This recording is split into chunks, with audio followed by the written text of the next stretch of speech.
These days, we all know Matt Walst as the singer of 3 Days Grace, fulfilling the role since Adam Gantier's departure in 2013.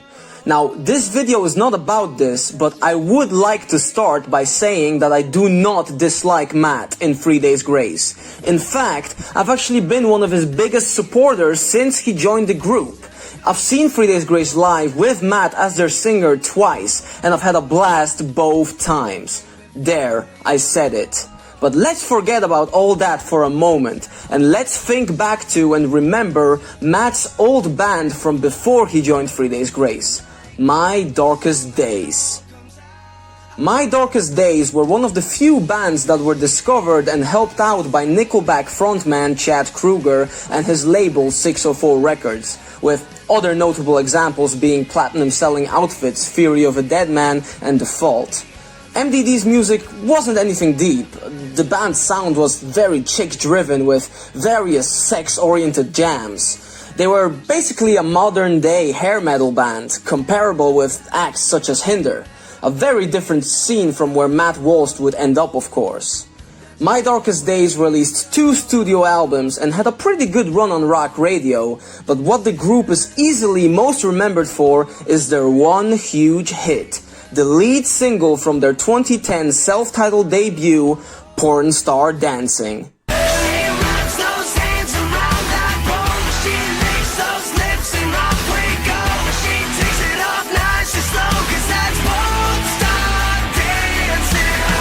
Is it a masterpiece? No.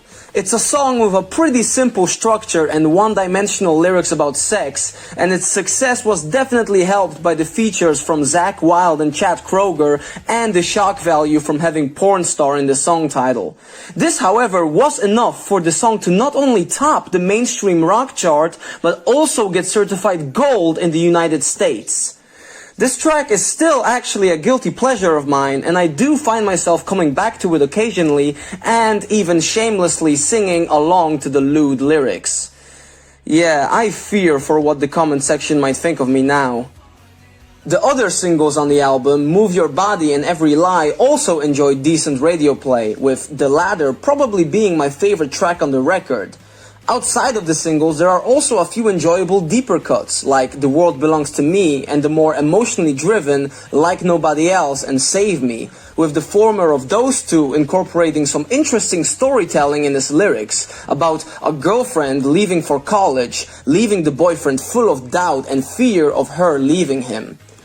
But overall, I do feel that this record really suffers from a more forgettable second half, ending with a remix of Porn Star Dancing featuring Ludacris that I'm personally not the biggest fan of. The band's second release, Sick and Twisted Affair in 2012, felt like a more complete package in my opinion, but at the same time, it was borderline criminally short, clocking in at just 30 minutes. Despite that, there is actually a lot to like on this record. Again, it was the lead single that got the most radio success, with Casual Sex peaking at number 22 on the mainstream rock chart. And again, the song's title probably says enough about the content of the track. Although I do have to say that it is very catchy, and I might even prefer it to Porn Star Dancing. The other popular cut from this album was Save Yourself, for which I was actually surprised to find out that it wasn't even a single, as it's one of the band's most viewed songs on YouTube and one of their most popular ones on Spotify. This song was an example of the band's serious and emotional side, with the lyrics being a warning to a loved one, telling them to stay away from you, to avoid the hurt and heartbreak that would come from them being with your toxic self. It's a very emotionally charged and self-deprecating song that really does stand out in My Darkest Days' catalog, especially since they are known for the complete opposite sort of sound.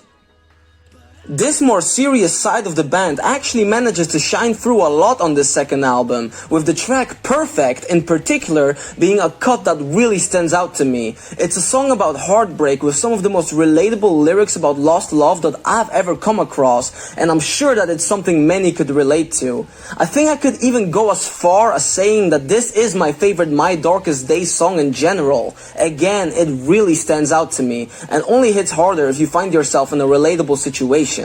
I also have to mention track 4, a cover of Joe's Stutter, as I actually really do like the group's take on it.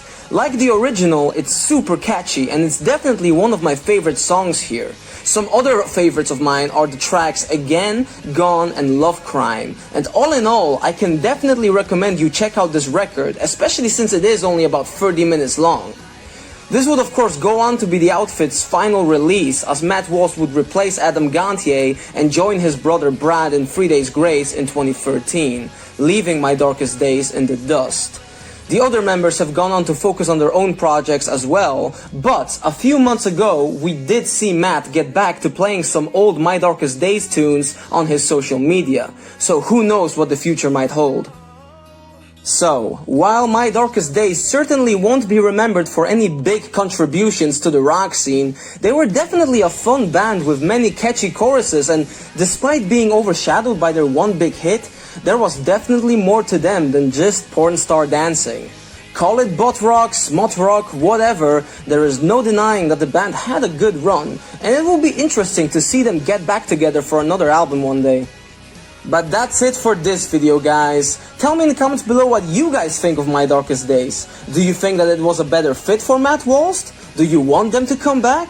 I'll gladly read your opinions. But for now, my name is F.A.D, and I'm gonna see you guys in my next video. Bye.